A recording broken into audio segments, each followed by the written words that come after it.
Hello,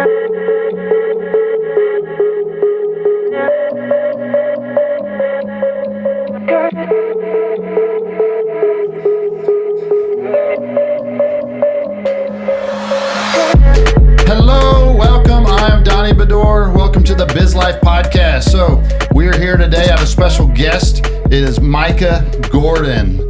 Man, I'm super excited to have you on here, Glad sir. to be here, man. Yeah. And so anyway, I wanted to introduce you and your book. I read it. It's really good. Thank you, sir. Yeah. Matter of fact, this isn't the one that I read. I have it at home. I have some underlines, some highlights and stuff. Fantastic. And then so whenever I left the house, I was like, oh my God, I forgot that book. Yeah. But it's okay. Okay. I got another one. Good, I'm going to good, have good. you sign this one if you don't mind for my son. Of course. Yeah. Of course. Excellent. So Micah Gordon. Okay. Anyway, you come to the Afterglow. Little huddle that we come to on Fridays. That's Sure. how we met. Yeah. And man, I just really have been impressed and enjoyed your presence. I appreciate that. We had lunch the other day Yeah. and had a great time. Good. Yeah. So I know you a little bit, but go ahead and introduce yourself to the audience. You know, where you're from, what do you do? Tell us a little bit about you. Well, my name is Micah Gordon. I am an author, of course, and I am also an executive leadership coach. And so I go to corporations that need to improve their company culture. I help new executives find success in their roles. And I hang out with cool people like Donnie. I love it. So, have you always lived in this area? No, so I'm from Chicago originally. Okay. I've never been to Chicago. Really? I had actually a chance to go last year. One of the companies we own, they have an expo. Okay. Like a company expo. They all get together, and it was in Chicago. And it I don't know, the stars didn't align, and I couldn't go. What month was it? Shoot, Because that matters.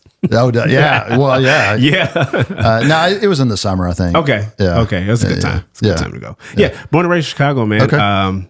We just moved here, me and my family, about a year ago. Okay. And so we're brand new, man. Nice. Yeah. Welcome to Texas. Thank you, sir. Tejas. Yeah. Yeah. So family. So kids. Got one boy. His name's Griffin. He's 7 years old. Oh, it's a And, good age. That's a fun age. Oh boy. Yeah. A lot of energy. Okay. You know, smart guy. So Yeah. I'm grateful, man. Yeah. Okay. And you and your wife, how long have you been married? We have been married for 15 years. Wow. All right. Rocking. Together 16, married 15. So it Nice. didn't take long. Love it. How'd y'all meet? We met. I used to manage a band.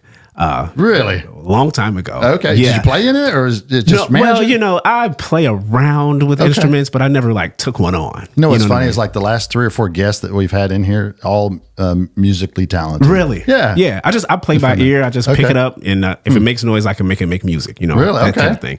So, and then my wife, she is a singer-songwriter. So she has done commercials for Tide and done background for a lot of famous singers. Really? Does vocal production, things like that. So that is where we met. We met on the music scene. Oh, it's a talent pool here. Yeah, a little bit. All right. So is your son showed interest in music at all or?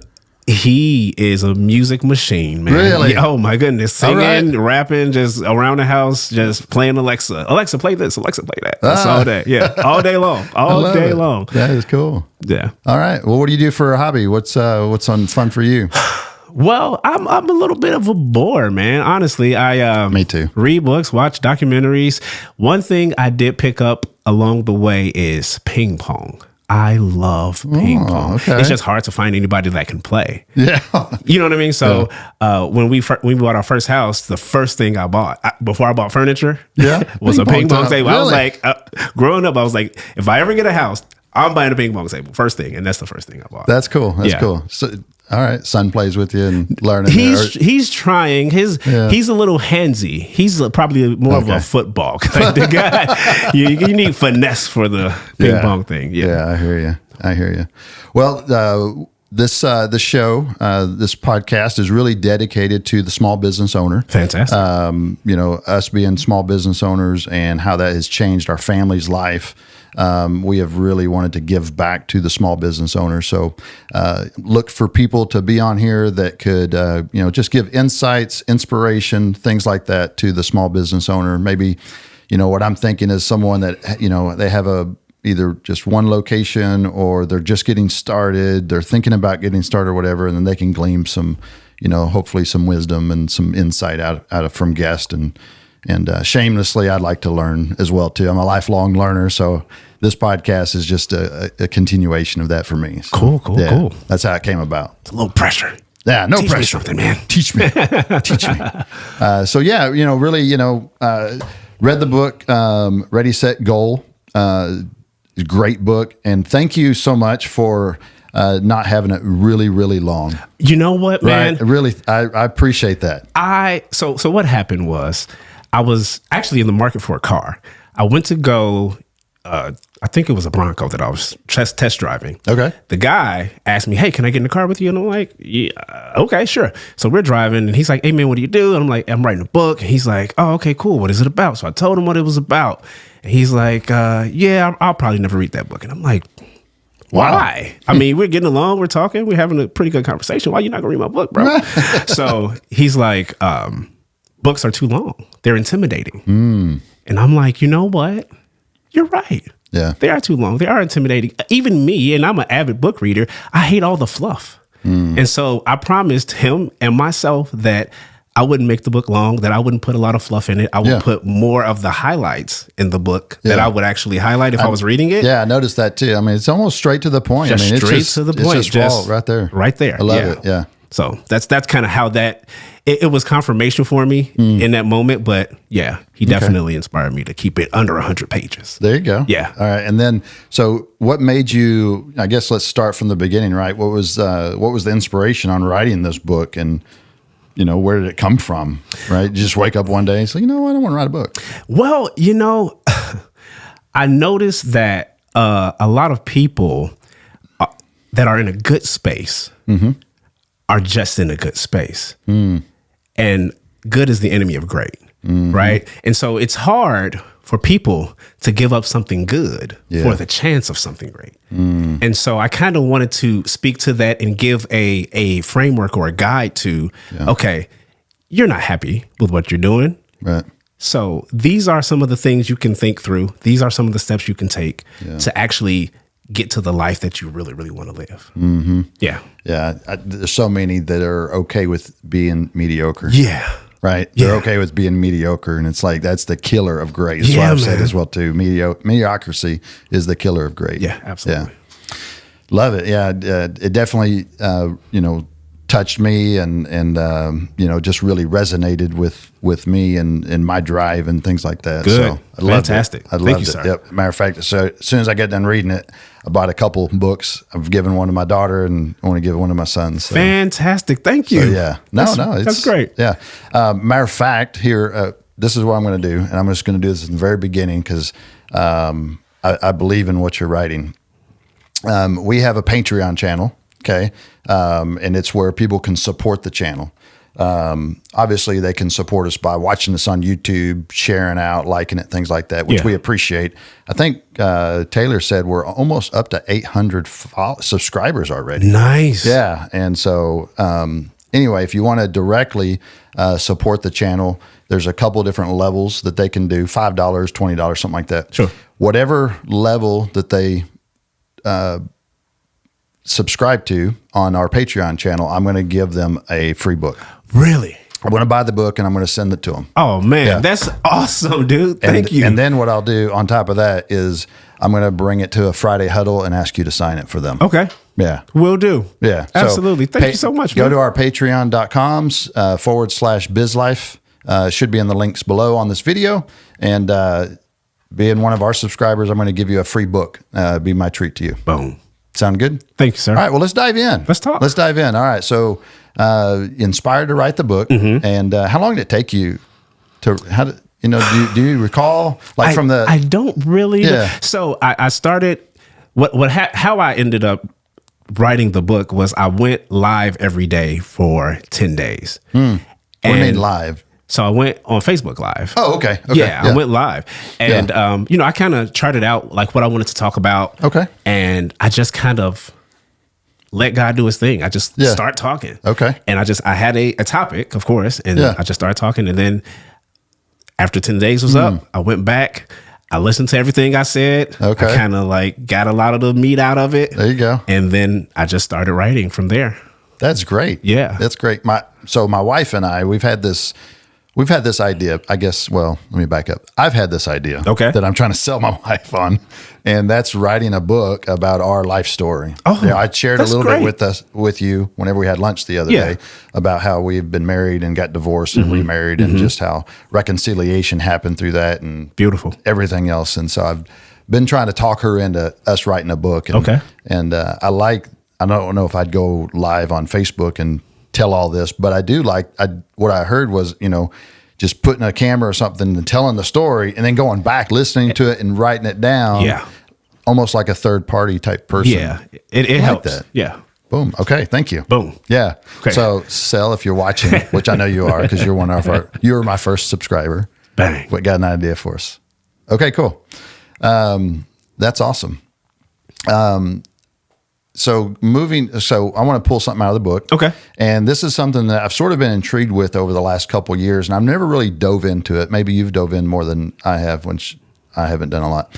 But I was listening to a guy, and he was talking about the vibration of people, right? That you can sense vibration, right? And at first I was like, what the heck is he talking about vibration? I mean, I think of vibration of like if a train's coming by and right. And but you talked about it in your book a little bit, and it made more sense to me. Okay, so I'd like for you to talk about it. Okay, so there's a couple different ways you can look at vibrations, right? The fun way for me is like the hippie way, if that's PC. Oh, yeah, like, you got bad vibes, man. You got bad juju, that type of thing. Or, oh man, I like your vibe. You're a good guy. And then there's the metaphysical way to look at vibrations with frequencies and all that kind of quantum physics, scientific way. And that's what I think he was talking about. Yeah. Of the metaphysical. But for the sake of simplicity, right. What I mean when I'm talking about vibes is just the energy that you carry. Yeah. You might call it your mood or demeanor. Yeah. But that's pretty much it. Just the energy that you carry with you. Yeah. So let's talk about it a little bit more for the listeners. Whenever you talked about that, how does that affect? Because I think this was, I don't know, chapter 2, 3, if I remember right. At first you were talking about finding your purpose, your new you, sure, right? And then how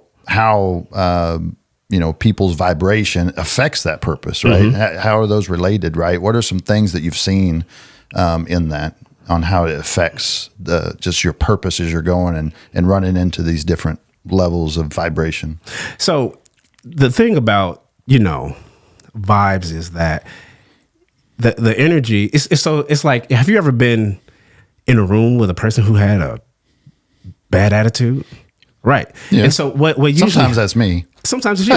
Right. And so that's the thing. And that's what I'm talking about. So when we have to be self-aware, about what our energy is, because what happens is we change environments all day, often, and so quickly. And I don't think we really realize what we're doing. You get out of bed, into the car, into traffic, into a building, into a meeting, and so on and so on. Right. And so all the while having these emotional experiences. You're driving down the road, someone cuts you off, and you get into that meeting and you're still carrying that. You're still carrying that. And you especially don't want to carry that into the house. And so it's like, what I suggest people do to kind of check their vibe is what I call a 2-minute rule. Perfect. Let's talk about that. So the 2-minute rule is simply just taking 2 minutes to make mental adjustments before entering a new environment.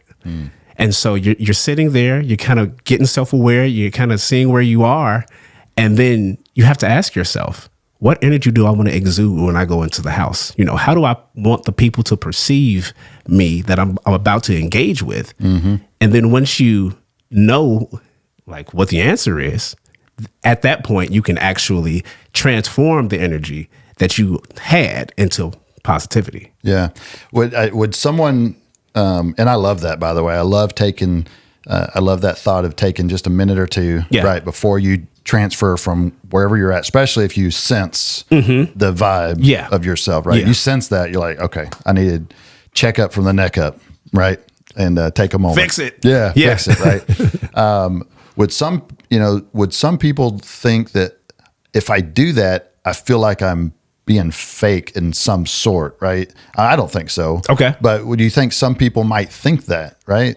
Of if I'm walking in here and I'm in a bad mood, and I don't know, some people I could see having that attitude, carrying it and using that excuse or something. I'm sure there's many excuses, right? Of course. I can just see that. Yeah. Yeah, I don't know. But I love it. Good.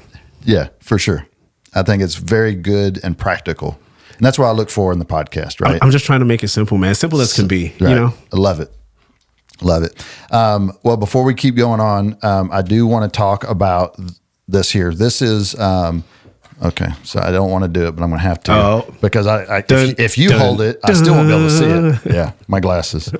All right, so this is Rock Your Socks. All right, so podcast is Thursday and March 21st. And so I don't know if you could see this, Taylor. I got my socks on. Is that showing up on there? Yes. Okay. So see my socks, they're totally different. All right. I'm not blind. I didn't not put my glasses on this morning whenever I got dressed. This was actually given to me, one of my friends. He has a Down syndrome child. Okay. And so March 21st is World Down Syndrome Day. Wow. So I'm going to rock the socks today. And this is the little note that he passed me. So it says people have Down syndrome like my son Blue. His son's name's Blue. He had 3 copies of the 21st chromosome, right? So while most people only have 2, they have 3. So therefore, March 21st, 21st chromosome is perfect day to celebrate. Wow. So March 21st, rock your socks, right? Nice. And so chromosomes are like socks. So you can rock your socks while wearing silly socks in celebration of people who have Down syndrome and their unique differences that make our world brighter. That's beautiful, man. So, man, I'm rocking my socks. That's great. I'm going to go match me some socks, man. Match some socks today, right? Rock the socks. So, yeah, let's get back into it. So, another thing that I want to sort of pull out of the book is raising the bar. Raising the bar. Man. Yeah. Tell me about that. That's important. Well, see, the thing about it is, when it comes to setting high goals, a lot of people think that they have to wait for the first of the month or for the New Year's resolution or for this milestone birthday. Okay. But, that's not necessarily the case. Mm-hmm. People write things down and then they make vision boards and all this stuff. And those are great catalysts for accomplishments, but that's not where it ends. Okay. Right? You have to have a plan in place. You have to have a strategy for success and then take the necessary action steps to accomplish that. Mm-hmm. And so raising the bar is just about, knowing what you're going to do and taking the necessary steps to get it done. Yeah. Yeah. What have you found? How have you implemented that accountability partner, or, how do you find yourself just keeping your finger on the pulse of that concept? So there is 3 things that I like to tell people to do.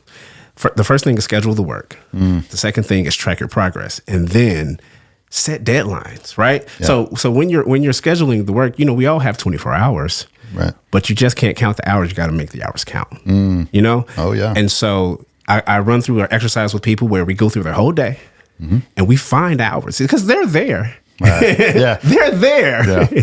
You just aren't being intentional about finding the hours. Yeah. And then tracking your progress. Studies say that you're 3 times more likely to accomplish your goal if you track your progress. So why wouldn't you do that?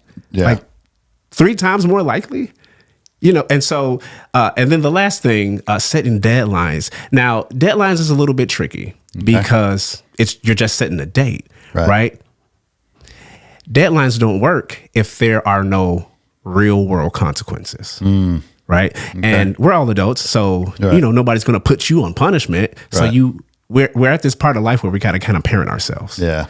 And so if you set a deadline and you don't make it by the deadline, what I suggest people do is to avoid or stay away from whatever they enjoy or like to indulge in. Yeah. So it's like, you don't get to enjoy this until you complete what you said you were going to do. I like that. And so that's how you kind of like raise the bar. You just kind of have to, it's self-accountability. Yeah. You know what I mean? Yeah.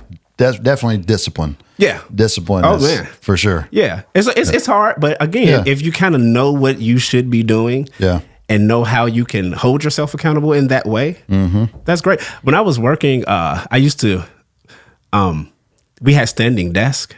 Okay. And there was this one part of the job, when I first got there that I had to do every day. And it could take all day, or I could do it in like an hour or two and just kind of coast. Yeah. And so what I would do is I would stand the desk up, and then I wouldn't allow myself to sit down. Okay. Until I got it done. So if I was standing up all day, then it's going to be standing up all day. Right. Yeah. So just little stuff like that you can just implement with yourself. Yeah. You can use an accountability partner, but if you're not telling them what's going on. Yeah, true. Yeah, you just withhold information. Right. I'm not going to tell. Right. They're going to yell at me. Stand-up desk, right? That's something new, I think. Yeah. Really. Yeah. I've never done it, but I've seen it. Okay. Seen it. More productive on a stand-up desk? I mean, what's the deal? I don't know why they have stand-up desks. Or maybe, to kind of get people moving. I guess you're so sedentary, and that kind of can cause complications and I got you. All that kind of stuff. Yeah, but yeah. I didn't know if that's it was the new thing, man. More productive or whatever for stand-up. I've seen it where you sit on a ball. Have you seen I've seen a lady have like a treadmill under her desk. Like it's just the walking part. Okay. And just walked and type. Yeah. Oh, crazy. Super productive. I know. I love that. Talk about getting your steps in. I did 50,000 steps today. 50,000 steps today. Yeah. Jesus. Right there. Nice. Dang. At okay. my desk. Yeah, I love it. All right. Next thing I want to talk about is 555 purpose plan. Okay. I love that. Whenever I saw that, I was like, okay. Yeah. And it really meant a lot to me. I have a little story on the triple fives there. I'll share later. But okay. Let's talk about your purpose plan. A central part of the book, it seemed like, right? Yeah. Provide a framework for the readers, without giving too much. Outline it and give the basic core of that, if you don't mind. Of course. Yeah. So the 555 purpose plan is for your professional achievements and personal development, and it's a framework to kind of guide you to how you should think through actually getting done what you plan on getting done. And so the first phase of it is finding your HQP.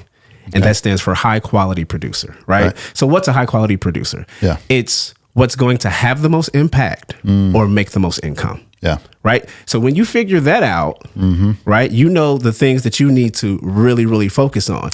Sorry to interrupt.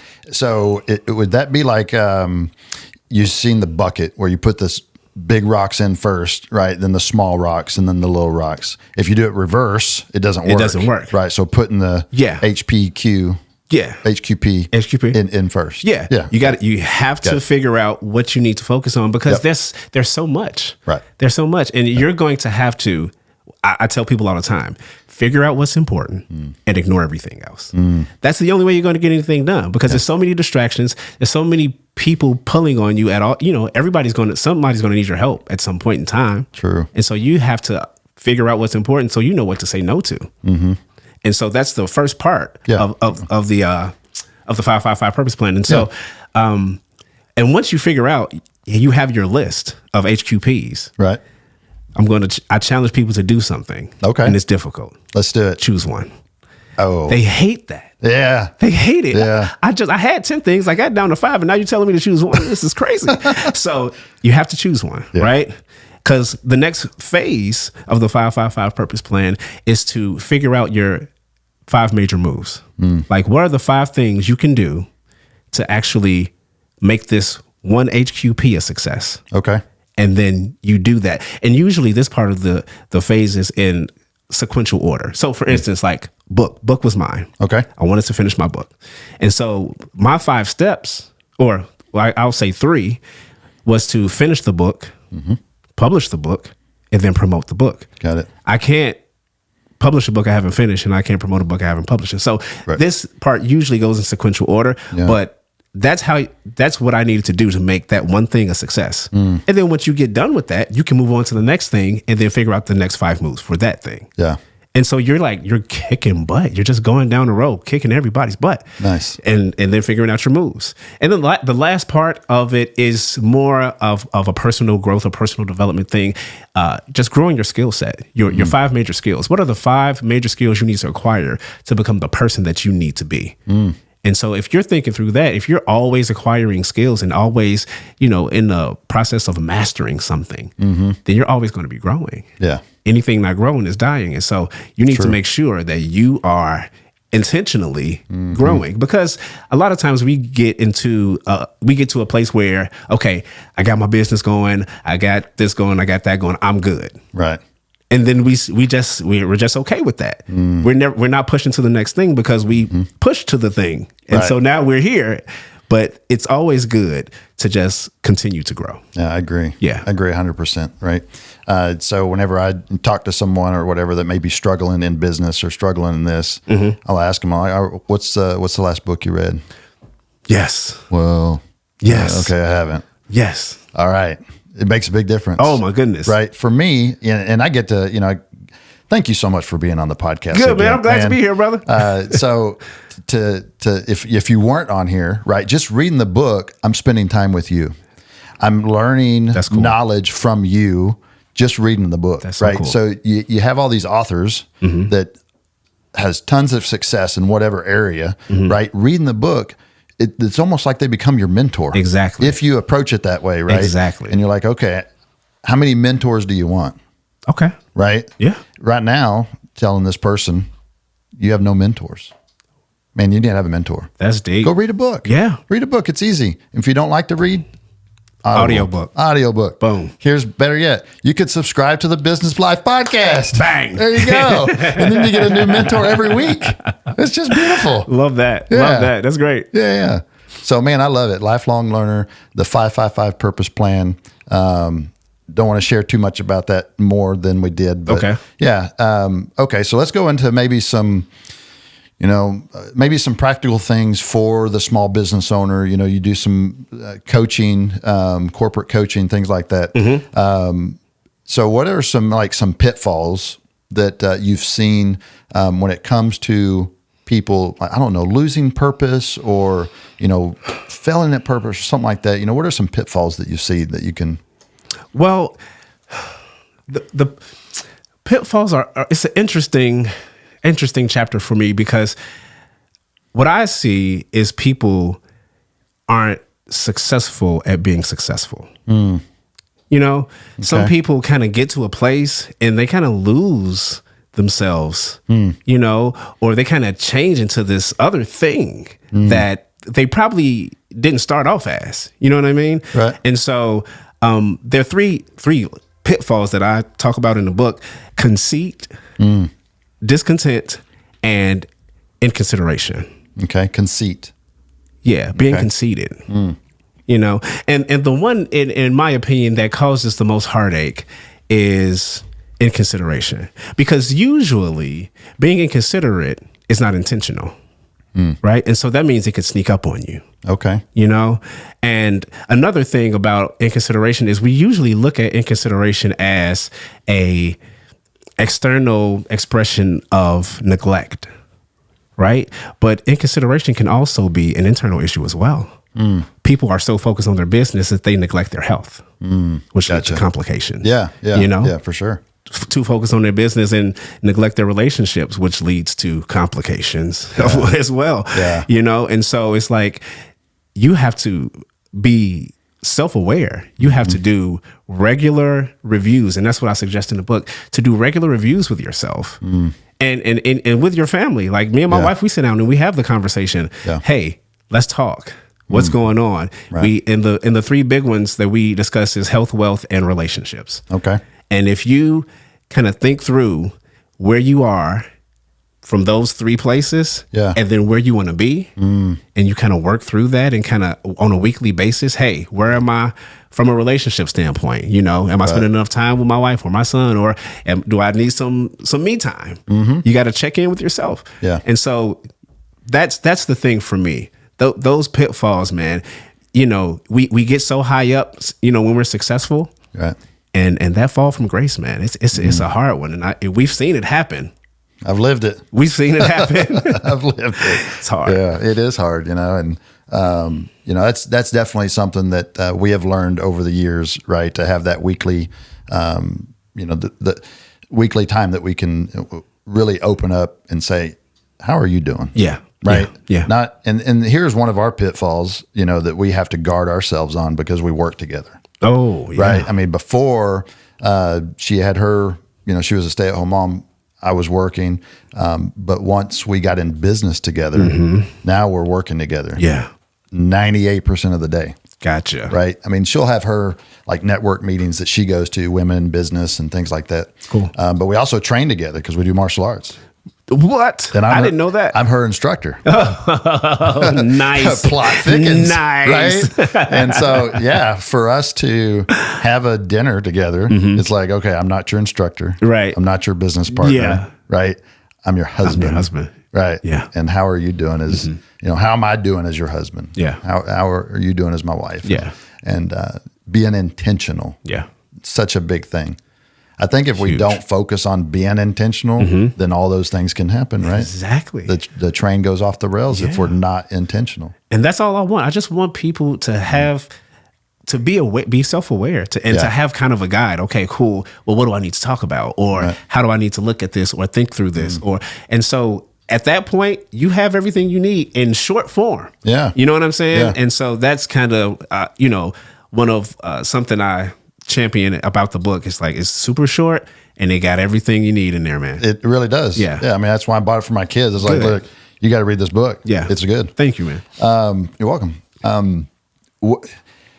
Okay. So I know for like my life and my circumstance, it was a terrible tragedy that happened that really catapulted us to this idea of being intentional about the things that we're doing, intentional about where we want our life to go. Sure. So we started building what we wanted, where before we weren't really building it. We were just sort of like floating through life. Gotcha. Right.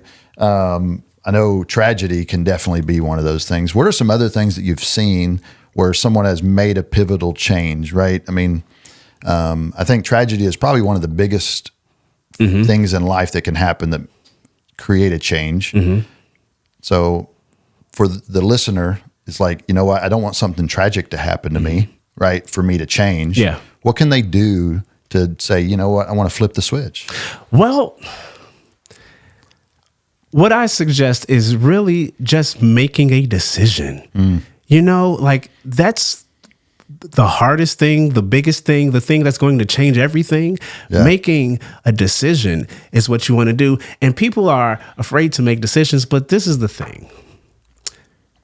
Change is inevitable, but it's not always intentional, right? So whether you want things to change or not, they're going to change. So why don't you decide what the change will be? Right. Because if you look at it, just over the course of human history and over the course of your own personal life, you've made the adjustment.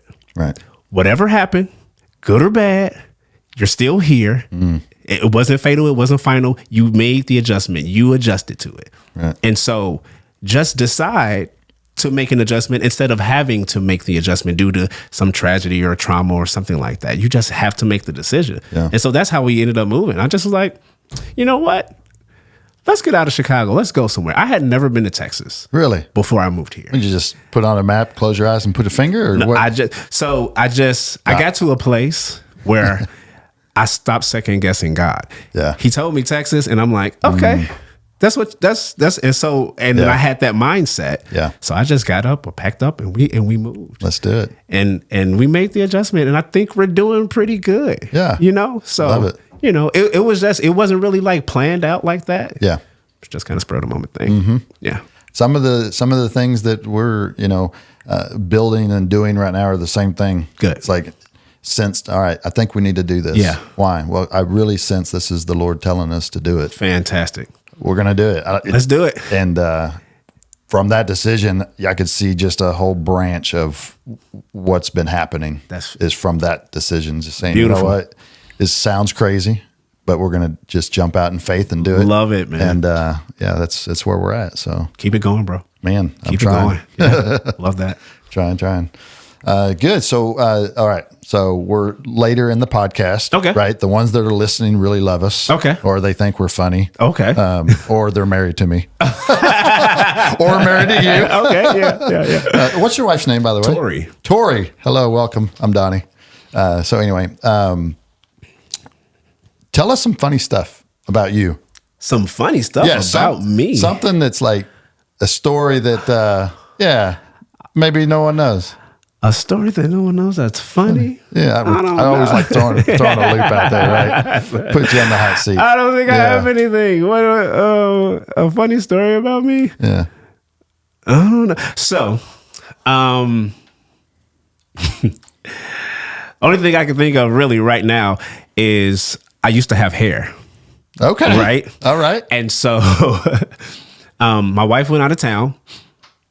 Got it. And when she got back, I came and I picked her up with flowers and no hair. It was all gone. I cut it off and that was it. And so ever since then, I still think I can grow it. I'm not sure. Oh, okay. But you just enjoy it now. it's just the look now. It's so easy. Yeah, it's cool. Yeah. I don't have to brush it or get the barber to do it or anything like that. So what was her reaction? Because I have a reaction. I did almost the same thing. So she just laughed. And then she asked me if I dyed my hair blonde because it was the summertime. And so it just was like shining. My head was shining and it looked like a blonde head of hair. Yeah. Yeah. Because I had never cut my hair. So it hadn't tanned. Okay. Like the rest of me, you know? And so it just was this big, bald, blonde head. Oh, I love it. So years ago, whenever we first got married, went to the barber. Okay. And I knew Barbara, I don't even know, but they cut it like really short. Okay. Like short, like real short. It was almost bald. And it was like a buzz cut, just really short. Yeah. Army. Yeah. And got home and my wife actually cried. She was so upset. She was crying. She was like, "Oh my gosh, you're gonna be bald!" I'm like, "No. The hair salon lady just cut it too short. It'll grow back, I promise." So that was my story. So that's great. Yeah. Oh. So now it's just receding, right? So I don't know. Maybe I'll go bald one day. Okay. But welcome to the team, man. Come on over. Yeah. I definitely, you think about that, right? And you're like, man, I get to wake up and I don't have to make that decision of what I'm going to do with my hair. Oh yeah. Right. No. I was talking to someone the other day about how, like Steve Jobs used to, and Mark Zuckerberg, a lot of times they'll wear the same shirt. Oh man. Right. All the time. Just because that's just one decision. I don't have to make it. That I don't have to make that decision. Oh, brother, you are speaking my language. You too. Okay. Oh yeah. All the time. Yeah. I thought the same thing. I was like, man, you know what? Yeah. I have about 5 shirts that I wear. And most of the time, 3 of them are the different logos of the business, right? Gotcha. So it makes it really easy. Fantastic. And I love it. Yeah. I don't have to get up and worry about what I'm going to wear. Yeah, no, I love it. I went to private school growing up and we had uniform. And so, when we got out, you always want to get out of uniform, but then it's like, now I got to figure this out. Yeah. Yeah, no. So I made my own uniform. Slacks, polo. Yeah, and some people look at that and say, man, you're losing your identity because you don't get to wear what you want. But to me, it's like, man, highly productive people have so many decisions to make. Yeah. One less decision is one less thing I got to think about. I got you. And I can focus on what's important. Gotcha. Right? Yeah, yeah. And so what I've done is I've found my identity or my creativity through my socks. I had on some George Jetson socks today, and I went to the chiropractor. They was like, "Is this George Jetson?" What socks you got on right now? It's just some regular. Just regular socks. Yeah. Okay. Yeah. Hey, all right. Yeah. I like something. Yeah. So yeah, I just I'm going to be plain Jane here. Yeah. But the socks are going to be crazy. I noticed that too, right? It's sort of like a trend, right? It's like plain Jane here, but them socks. I got ridiculous. Some crazy socks, right? The crazier socks, the cooler. Yeah. So I got, and that's another thing. I have so many socks, hundreds of socks. Yeah. Literally. Okay. Yeah. And so it's like so many that I can't wear them all. I found a few that I kind of like. So I just go through them. And then when I'm doing something, I'll pick a fresh pair. But usually, do you do the subscription to socks that they come in? Have you seen that? I've seen that. No, I haven't done that. No. I usually go to Walmart or something and get some Mario Brothers socks or something. Something cool. Just you're cooler than me. I just if I'm going to do it, it's like let's do it. Let's go. You're inspiring me. Yeah, good. Yeah. Get you some socks, man. I think so. I think I might. Like all my socks are just white or black. It's short or tall. Yeah. That's it. It's like 4 decisions. Yeah. Get some crazy socks, man. I love it. I love it. Well, cool, man. Well, thank you so much for being on the podcast. I've really enjoyed it. It's flown by. Good. Those again that are listening, you can find this on Amazon. Absolutely. That's where I bought it. So you can go to Amazon, or you can go to our Patreon channel and subscribe, be one of our members, and you'll get a free copy. Either way, ready, set, goal. Go check it out. Thank Micah, you so much thank for you having for me, being man. on here. Appreciate you. it. Thank you. It's been great. We'll see you next time on the Biz Life.